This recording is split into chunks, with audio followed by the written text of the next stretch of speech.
देखिए स्टूडेंट्स, मैं अभी आपको टीएस गिरवाल दिखा रहा हूँ, उसके मैं कुछ एग्जांपल दिखा रहा हूँ आप लोगों को। देखिए, देख रहे हैं आप लोग, कुछ एग्जांपल दिखा रहा हूँ मैं आप लोगों को। आप देखिए, गौर से देखिए। और भी मैं दिखाता हूँ आपको। जैसे ये 5th एग्जांपल दे रखा है आपको टीएस गिरवाल का। ये आगे पीछे हो सकते हैं आपकी बुक में एडिशंस, आप गौर से देखते रहिए। और भी मैं आपको क्वेश्चन दिखाता हूँ। ये देखिए आप एक क्वेश्चन और, आई होप आपको समझ में आ रहा होगा। एक 7th एग्जाम्पल भी है। और मैं अब आपको आंसर्ड क्वेश्चन दिखाता हूँ, है ना। ये देखिए आप आंसर्ड क्वेश्चन देखिए, आराम से देखिए, सारे क्वेश्चन देखिए आप। देख रहे हैं आप लोग? आप यहाँ से भी देखिए, और भी हैं।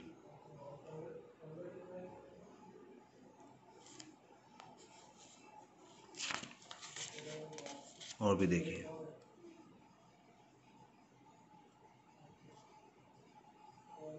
और देखिए। देखा आप लोगों ने कि मैंने अभी आप लोगों को जो टीएस गिरवाल के क्वेश्चन दिखाए, एग्जांपल दिखाए, आप उनको पढ़ना है एक बार। उनमें से कई जो टॉपिक थे वो सेम टॉपिक है। तो मेरा मानना यह है कि चाहे कोई सा भी टॉपिक आप करो, कोई सा भी लेसन आप करोगे कॉमर्स में, किसी भी लेसन की बात करें, अगर क्वेश्चनों को सबको एक साथ बना लिया जाए, मतलब सारे क्वेश्चन में से कुछ ना कुछ डिफरेंट ले लिया जाए और कॉमन कॉमन को छोड़ दिया जाए, तो एक लॉन्ग क्वेश्चन बना लो, उसी को कर लो। इससे आपका टाइम भी बचेगा और इतने एग्जांपल्स इतने आंसर करने से आप, मुझे लगता है कि आप अपने टाइम को वेस्ट कर रहे हैं। आप उसके बेसिक को अच्छा समझ लें, प्रैक्टिस के लिए एक बड़ा क्वेश्चन लें, उसी को सॉल्व करें।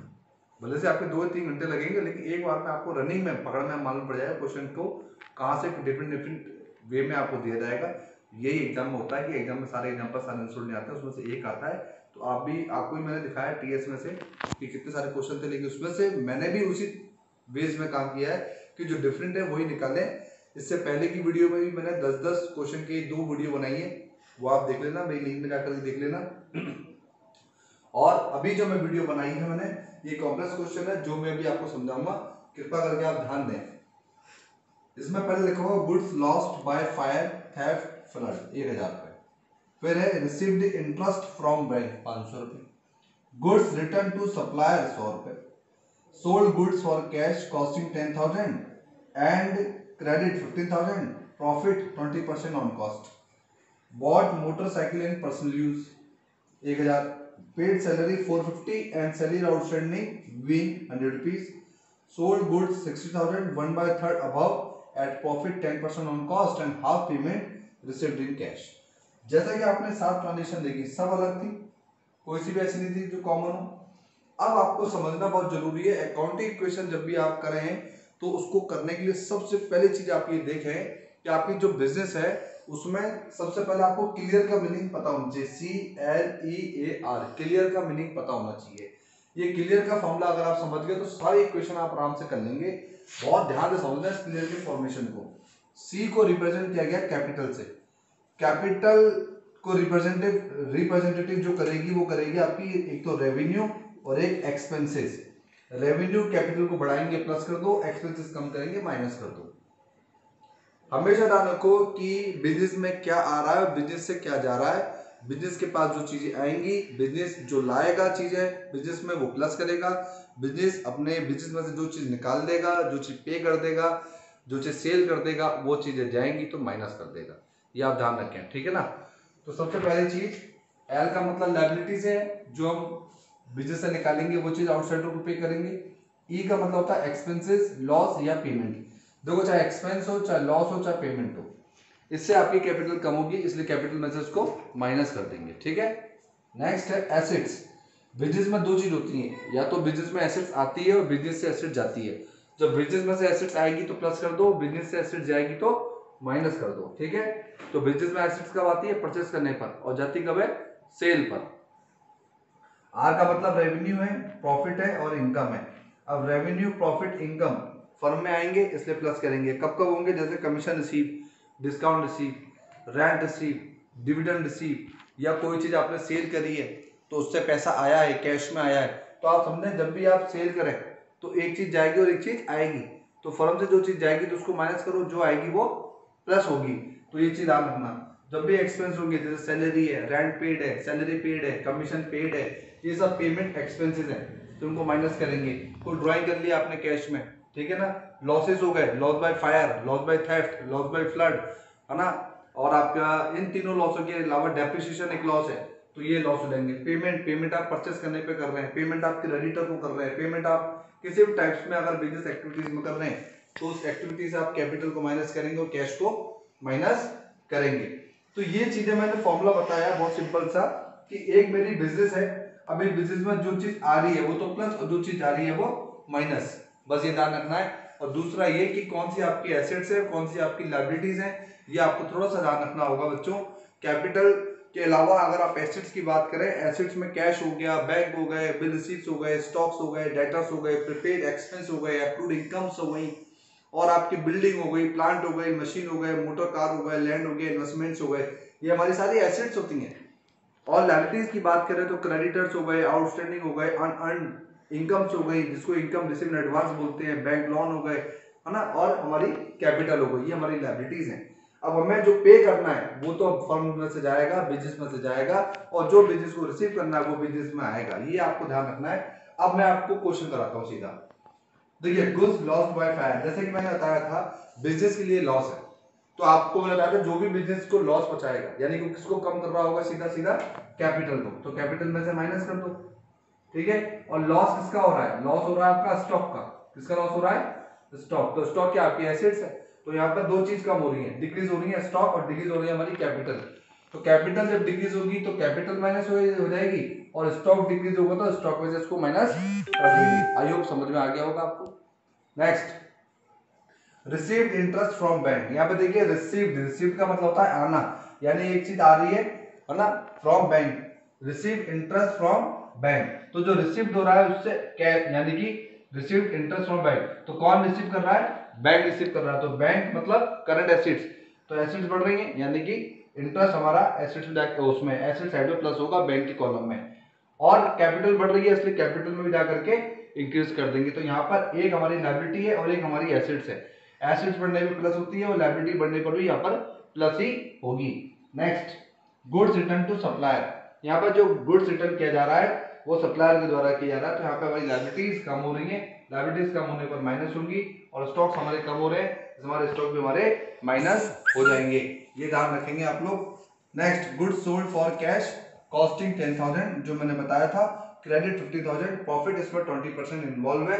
फोर्थ ट्रांजेक्शन है, ध्यान समझेंगे उसको अपन लोग। फोर्थ को देखिए, गुड्स सोल्ड जो कर रहे हैं वो कैश और क्रेडिट दोनों में कर रहे हैं, तो दोनों जोड़ लीजिए पहले तो 25, कैश और क्रेडिट दोनों जोड़ लीजिए, 10 और 15 कितने होते हैं 25, तो 25,000 से स्टॉक जो है वो आपके फर्म में से जा रहा है। तो जब फर्म में से जाएगा स्टॉक, तो स्टॉक को क्या कर देंगे हम, फर्म में से माइनस कर देंगे, तो ये 25 तो कर दो माइनस, फर्म में से गया, और 25 का 25% प्रॉफिट पर आपने बेचा, तो 25 का 25% निकाल दीजिए, मैं निकाल देता हूं। 25,000 का 25% होता है बेटा 6250, कितना होता है 6250, ये आप प्लस कर दीजिए 30 में, 25 में ये प्लस कर दीजिए, तो ये आ जाएगा आपका 31250। अब ये 6250 जो है ये एक्सेस में है, तो ये 6250 हमारा प्रॉफिट है, और प्रॉफिट से हमेशा क्या बढ़ती है, कैपिटल बढ़ जाती है, लायबिलिटीज बढ़ जाती है, तो प्रॉफिट कैपिटल को बढ़ाएगा, उसमें प्लस कर दीजिए। बाकी जो 31250 है उसका वो हाफ पेमेंट कर रहा है आपको, तो वो दे रहा है आपको इतना, तो हाफ दे रहा है, उतना वो बाद में देगा। तो देखिए, बाद में जब लेंगे तो डेब्टर्स बढ़ जाएंगे, तो डेब्टर्स में मतलब हमारी एसेट्स बढ़ रही हैं, तो एसेट्स जब बढ़ेंगी तो प्लस हो जाएंगी, तो डेब्टर में प्लस, बाकी का वो कैश दे रहा है हाफ, तो कैश बढ़ जाएगा। जो भी फर्म में आ रहा है, फर्म में क्या आ रहा है, कैश आ रहे हैं और डेब्टर्स आ रहे हैं, डेब्टर्स हमें करंट एसेट्स है प्लस हो जाएंगी, और कैश बढ़ जाएगा प्लस हो जाएगा, बाकी का प्रॉफिट कैपिटल को बढ़ रहा है, स्टॉक हमारा जा रहा है फर्म में से तो माइनस। तो तीन चीज आ रही है और एक चीज जा रही है, जब भी बिजनेस में कुछ चीज आए प्लस करो, तीनों चीजें क्या हो जाएंगी प्लस, पर्टिकुलर फॉर्म में, कैश कैश में जाएगा, डेटर डेटर में जाएंगे, प्रॉफिट कैपिटल को बढ़ा देगा, और स्टॉक फर्म में से जा रहा है तो स्टॉक माइनस हो जाएगा। ये ट्रांजेक्शन थोड़ा समझने वाली थी, आई होप समझ में आ गया होगा। अब यहाँ पे मैंने एक मोटरसाइकिल ली है, वो भी पर्सनल यूज में। देखिए, यहाँ पे जो मोटरसाइकिल है उसका यूज हो रहा है पर्सनल में, पर्सनल का मतलब होता है निजी तौर पर हो रहा है, तो उसका बिजनेस से कोई लेना देना नहीं है। अब आप ध्यान रखें कि पर्सनल यूज में कैश जा रहा है, तो कैश जा रहा है तो ड्राइंग के तौर पर जा रहा है तो माइनस कर दो, और कैपिटल कम हो रही है, decrease your capital also, capital भी हमारी जा रही है, तो कितनी जा रही है, वो जितना भी अमाउंट है वो आप माइनस कर देंगे यहाँ से 1000 रुपए, दोनों में से 1000 रुपया माइनस कर दीजिए। ये भी इक्वेशन हो गई आपकी सॉल्व। नेक्स्ट है paid salary 450 and salary outstanding big 100 rupees. देखिए यहाँ पे दो चीज आ रही है, जो सैलरी पे कर रहे हो वो एक्सपेंस है, जब भी एक्सपेंस होता है तो हमारी कैपिटल पे इफेक्ट पड़ता है, कैपिटल माइनस हो जाएगी 350 से और कैश माइनस हो जाएगा 350 से, तो decrease your cash and decrease your capital, cash भी जा रहा है और लायबिलिटी भी हमारी पे हो रही है, ठीक है। नेक्स्ट है आउटस्टैंडिंग सैलरी है 100 रुपए, इसमें से तो 450 में से 100 रुपीज की क्या है आउटस्टैंडिंग, 350 का तो हो गया, 100 जो बचा वो हमारी लायबिलिटी को बढ़ा रहा है, तो लायबिलिटी जब बढ़ेगी, फर्म पर लायबिलिटी जब बढ़ेगी तो फर्म उसको लायबिलिटी में शो करेगी, आउटस्टैंडिंग के खाते खोल देंगे हम एक आउटस्टैंडिंग के नाम से, वहां प्लस दिखाएंगे, और क्योंकि ये पे करनी है लायबिलिटी इसलिए फर्म की कैपिटल कम होगी बाद में 100 रुपए से, तो आप देखिए यहाँ पर हम 450 पे कर रहे हैं, ठीक है। या योग समझ में आ गया होगा, 100 रुपए और 350 दोनों ही कैपिटल को डिक्रीज करेंगे, माइनस कर देंगे। नेक्स्ट है goods sold 60,000 rupees, 1/3 above at the profit, 10% on cost and half payment received in cash। पहले बात तो जो गुड्स सोल्ड किया है वो 60 का है, लेकिन इसका 1/3 above at profit 10% कॉस्ट पे बेचा गया है, तो 1/3 पार्टी बेचा गया है, तो 1/3 निकाल लो पहले 60 का 20,000 का 10% ऑन कॉस्ट पर अधिक, तो 10% हम निकालेंगे 2022 हो गया। अब देखिए 2000 जो अबव है प्रॉफिट है, तो प्रॉफिट किसको बढ़ाएगा, सीधा सीधा कैपिटल को, तो कैपिटल में जोड़ दो। अब हमारा गुड्स जो है वो कितने का गया है, 120 का, तो 20 का स्टॉक हमारी फर्म से गया, माइनस कर दो। 22 जो टोटल हो गया, प्रॉफिट किसको बढ़ाएगा, कॉस्ट को बढ़ाएगा, तो 22 हो गया, इसका हाफ तो नगद आ रहा है, हाफ का कैश मतलब कैश कितने से बढ़ जाएगा 11,000 से, और बाद में कितने मिलेंगे 11,000 रुपीज, तो जो 11 बाद में मिलेंगे वो डेटर्स को बढ़ाएंगे। हमारे पास कैश आ गया 11,000 रुपए का, 2,000 रुपए कैपिटल हमारा प्लस हो गया प्रॉफिट के तौर पर, 20,000 में हमारा स्टॉक माइनस हो गया। अब इसको शो ऐसे कर सकते हैं हम लोग, देखिए जो मैंने ये कर रखा है वो मैंने शो किया है आपको इधर ही कर रखा है, सॉरी आप इसको ऐसे भी समझ सकते हैं, इस तरह से समझ लो आप इजीली गोइंग में। देखो 11,000 रुपीज कैश आ रहा है फर्म के पास, तो प्लस कर दो कैश, 11,000 रुपीज डेटर्स बढ़ जाएंगे, तो डेटर्स में प्लस कर दीजिए। उसके बाद हमारा प्रॉफिट कैपिटल को बढ़ाएगा, तो कैपिटल में जोड़ देंगे। इससे हमारा स्टॉक फर्म में से जा रहा है, माइनस कर देंगे, और स्टॉक कितना माइनस कर देंगे हम लोग 20,000 से। हमेशा स्टॉक कॉस्ट प्राइस पे आएगा, प्रॉफिट शामिल नहीं होगा। आई होप कि जो मैंने आपको समझाया अभी थोड़ा बहुत आपको समझ में आया होगा। ऐसी मैंने कब तक 4 से 5 वीडियो ही अकाउंटिंग क्वेश्चन की बनाई है, और मैं चाह रहा था कि आप लोगों को इन वीडियो के माध्यम से समझ में आ जाए अकाउंटिंग क्वेश्चन क्या है। तो अब मैं अकाउंटिंग क्वेश्चन की वीडियो नहीं बना पाऊंगा। अगर किसी को भी टीएस गिरवाल और अदर क्वेश्चंस अगर प्रॉब्लम आती है तो वो मुझे सीधा मेरे दिए गए नंबर पर फोन कर सकता है, और उसके माध्यम से मैं आपकी हेल्प कर सकता हूँ। अब मैं नेक्स्ट वीडियो अकाउंटिंग क्वेश्चन की पार्ट सेकंड की बनाऊंगा, जिसे कहते हैं मिसिंग वैल्यूज, ठीक है।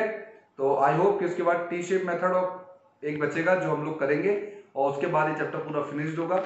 और वीडियो अगर पसंद आ रही है तो लाइक शेयर सब्सक्राइब करें, वीडियो का एंड तक जरूर देखें, जब तक आप एंड तक नहीं देखेंगे आपको समझ में नहीं आएगा। और बेल बटन बजाना ना भूलें। और मैं अमृत सर नेक्स्ट वीडियो में आपसे जरूर मिलूंगा, तब तक के लिए थैंक यू वेरी मच।